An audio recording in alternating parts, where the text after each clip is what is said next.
Doctor साहब, अब अगला वक्ता के तौर पे मैं दिल्ली से ससम्मान आमंत्रित करना चाहूँगा यूनाइटेड नेशन के प्रतिनिधि, आशिया के 50 देशों के जिन्होंने प्रतिनिधित्व किया है, आप बेंजामिन बारा जी दिल्ली से आए हुए हैं। आप तालियों की गड़गड़ाहट से उनका स्वागत, सम्मान, अभिनंदन करिए। आप बेंजामिन बारा जी।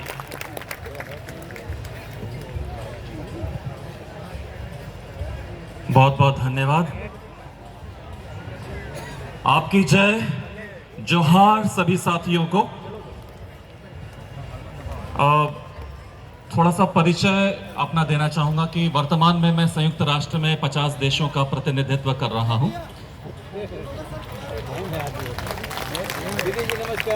और संयुक्त राष्ट्र में मैं जल, जंगल, जमीन, आदिवासियों के अधिकार, उनके मुद्दों को लेकर के काफ़ी बातों को उनके पटलों पर रखता हूं। मुझे कभी कभी अमेरिका जाना होता है, न्यूयॉर्क जाना होता है, कभी मुझको यूरोप जाना होता है, जेनेवा या पेरिस हो गया, या फिर कभी एशिया के प्रदेशों में थाईलैंड में जाना हो रहा है, या मलेशिया, इंडोनेशिया, ऐसी जगहों पर जहाँ जहाँ पर संयुक्त राष्ट्र के पटल है, जहाँ जहाँ पर संयुक्त राष्ट्र के संस्थानें हैं, तो वहाँ पर 50 देशों, लगभग एशिया में 39 देश हैं, लगभग 50 देशों की बातों को रखता हूं। और यकीन मानिए साथियों, हम तो सिर्फ भारत के आदिवासियों के बारे में सुनते हैं कि भारत के आदिवासियों का अधिकार नहीं मिल रहा है, भारत के आदिवासी लोग पिछड़े हैं, भारत के आदिवासी लोगों को पढ़ाई और शिक्षा और उपचार नहीं मिल रहे हैं। ये जो दशा है और ये जो दिशा है, ये लगभग सभी विश्व के देशों में है। अभी हाल में मैं इटली होकर के आया, रोम में था, और वहां पर हम लोगों ने एक अधिवेशन में भाग लिया। लगभग 7 दिन का अधिवेशन था और वो खाद्य प्रणाली को लेकर के था, खाने को लेकर के है। और वहां पर ये बातें की चर्चाएं हुई कि आदिवासियों का जो खाना होता है, भोजन होता है, वो आज का जो मॉडर्न, जो आज का जो विकसित समाज का जो भोजन है, उससे काफी अलग होता है। उदाहरण के तौर पर अगर आज हम बाजार में देखें तो हद से हद, ज्यादा से ज्यादा 4 या 5 या 8 प्रकार के चावल मिलेंगे। हम छत्तीसगढ़ में जाएं तो वहां पर 1000 से ज्यादा वैरायटी के चावल वहां पर उपस्थित हैं। और जब हम बात करें कि पूरा विश्व आज रागी को लेकर के आगे बढ़ रहा है, तो रागी जो मिलेट है, इसको तो हम आदिवासी लोग बचपन से ही, जब पैदा होते हैं तब से ही खाते चले आ रहे हैं। तो इस तरह की बहुत सारी बातों की चर्चाएं होती हैं। जो आदिवासी समाज पहले से जो करता आ रहा है, वो आज ये युग, ये आज संसार अब उस चीज को अपना रहा है। और संयुक्त राष्ट्र भी आज ये बोल रहा है, खुल करके ऐलान कर रहा है कि अगर पर्यावरण को बचाना है, अगर जीवन को बचाना है, अगर पृथ्वी को बचाना है, तो आदिवासी से सीखो। केवल आदिवासी ही है जो पर्यावरण, भोजन और जीवन के संरक्षण कर सकता है। हम यहां पर बैठे हैं जल, जंगल, जमीन को लेकर के, पर मैं कुछ और आगे बोलना चाहता हूं। केवल सिर्फ 3 पर ही आधारित मत रहिए। जल, जंगल, जमीन, इसके आगे भी है जन, जीवन, जीव जंतु। इनके बारे में हमने कभी बात नहीं करी। तो जल, जंगल, जमीन, जन, जीवन, जीव जंतु, इनके बारे में भी बात होना चाहिए।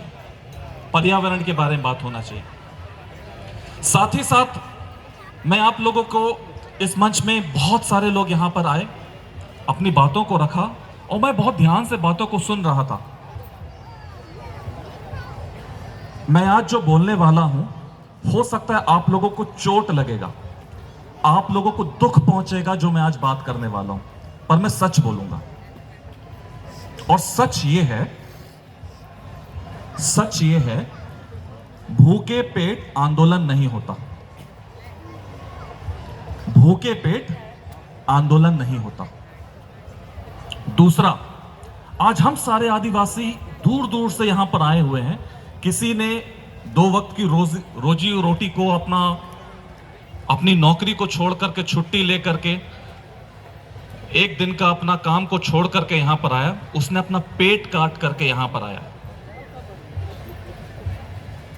तीसरी, जब हम आर्थिक रूप से सशक्त नहीं होंगे, हम कुछ नहीं कर पाएंगे।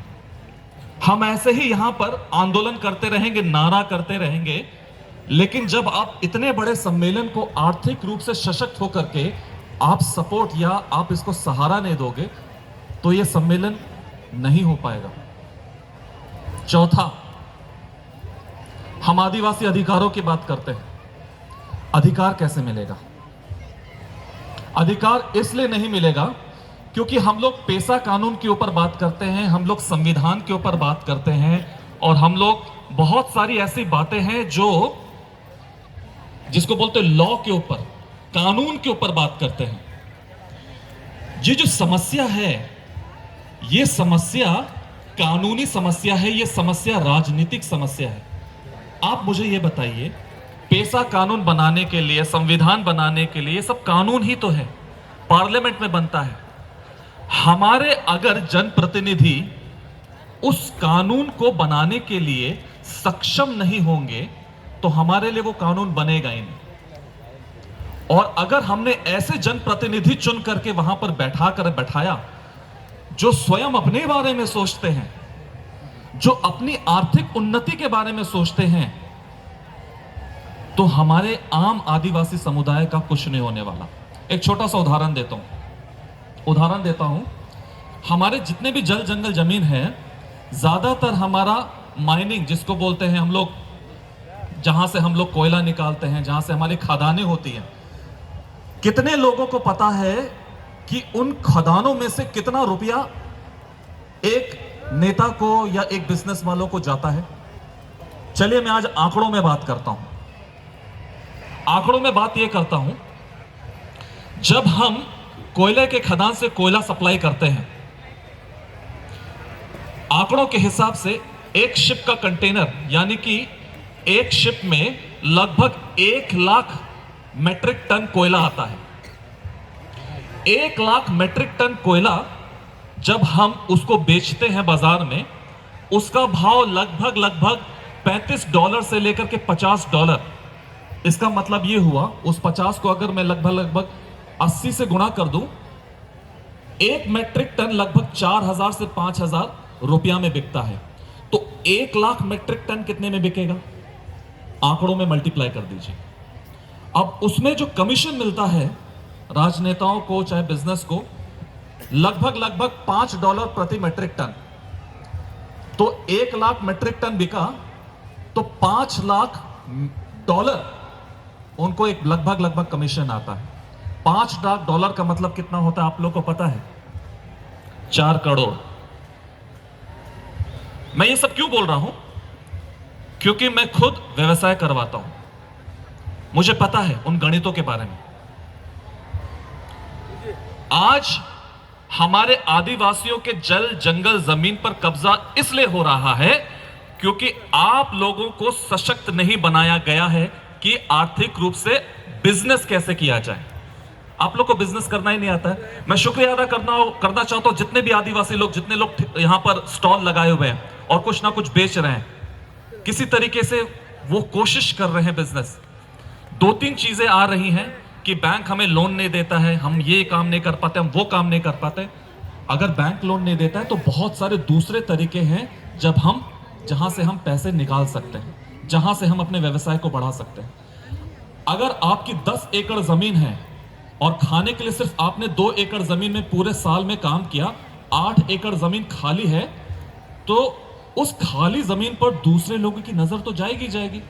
वो लोग ये समझेंगे कि ये खाली एकड़ जमीन तो ऐसी खाली है, इसका इस्तेमाल करते हैं, इसको खदानों में इस्तेमाल करते हैं, इसका निकालते हैं और जाने देते हैं आदिवासी को। ये है हमारी कमजोरी। जिस दिन हमने अपने सभी जमीनों का इस्तेमाल करना सही से इस्तेमाल किया, शुरू अगर कर दिया और हमने कोई भी जमीन खाली नहीं छोड़ी, उस दिन से सामने वाले को मौका ही नहीं मिलेगा कि वो हमारी जमीन पर कब्जा करके उस पर हाथ आएगा। वो इसलिए हथिया रहे हैं क्योंकि उनको दिखता है वो खाली जमीन है, भले ही वो आपके नाम पर है। तो साथियों, मैं इतना कहना चाहता हूं, आर्थिक सशक्तिकरण बहुत जरूरी है और व्यवसाय करना बहुत जरूरी है। गए वो दिन जब हम ये कहते थे कि मुझे नौकरी चाहिए। आप ये सोचिए ना, नौकरी शब्द भी नौकर से आता है, नौकर और नौकरी, यानी आप किसी के नौकर बन रहे हैं। हम जब तक ले इससे ऊंचा नहीं बढ़ेंगे तब तक ले हम कुछ भी आगे नहीं कर पाएंगे। नौकरी करने से अच्छा यह है कि हम वो बने जिससे कि हम दूसरे लोगों को नौकरी दें, दूसरे लोगों को नौकरी देना सीखें। नौकरी लेना नहीं, हमें नौकरी नहीं चाहिए। आखिरी बात मैं जो करना चाहूंगा, और वो डीलिस्टिंग को लेकर के, यूसीसी को लेकर के बहुत सारे भाई लोगों ने बोला।